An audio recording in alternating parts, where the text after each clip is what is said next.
салом алейкум дӯстони азиз. ина бародармонро мебинем суханҳои беҳтарин мега ки дар ин булвар тур иштирок дора. иншоалло ки мерем болои кӯҳ мебурӯем ва ба пуррагӣ наворбардорӣ мекунем. иншоалло мекунем. фирмаи мо аз шаҳри Екатеринбург Булгар тур аст. الله علیه و سلم این اماکن بگیم شهادتی میدهند که پیامبر صلی الله علیه و سلم در همین جاها بوده. همین جایی که ما ایستادگی من همون جای نیز زنا است، پای قدم های صحابگان است و مسجدی که ما میبینیم در چی این مسجد نو آباد شدگی است. مسجد یگان ربط به تاریخ همون زمانه احد ندارد. خب اگر دیر نکنیم وقتی ودیتل نگیریم میدونیم خیلی دیر که نماز تیز میخونیم پیش چیا میریم شهیدا اونجا میریم در حق اونا دعا میکنیم. خب دیر که نماز میخونیم بر میگردیم تا 3 اتوبوس میریم انشاءالله.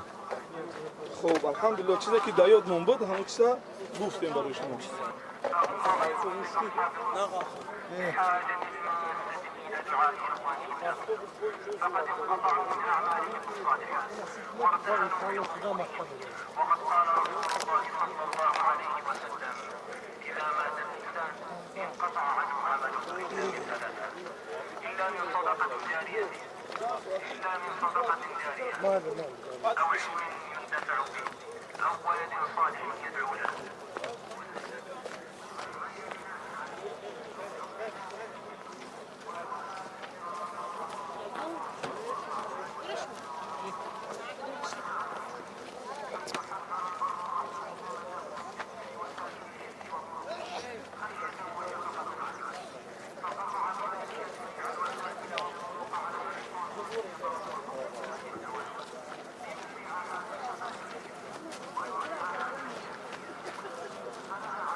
همون جایی که بگیم بالای جبل رماد نشون بدیم موقعی که در همینجا تمام شهدایی که در همین جنگ خود شهید گشتن کشته شدگان در همینجا دفن کرده شدگان از جمله بگیم قبر حمزه ابن عبدالمطلب و دیگر اصحابی که در همینجا کشته شدگان این همینجا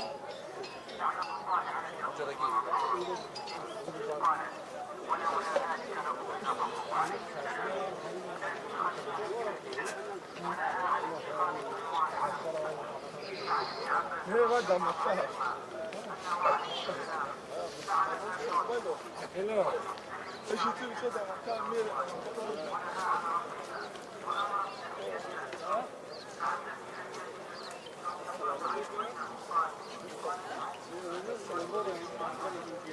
سلام نبي خير شكرا اخي السلام عليكم السلام عليكم ورحمة الله. السلام عليكم ورحمة الله. وعليكم السلام ورحمة الله وبركاته. السلام عليكم ورحمة مفهوم شو؟ السلام عليكم ورحمة الله.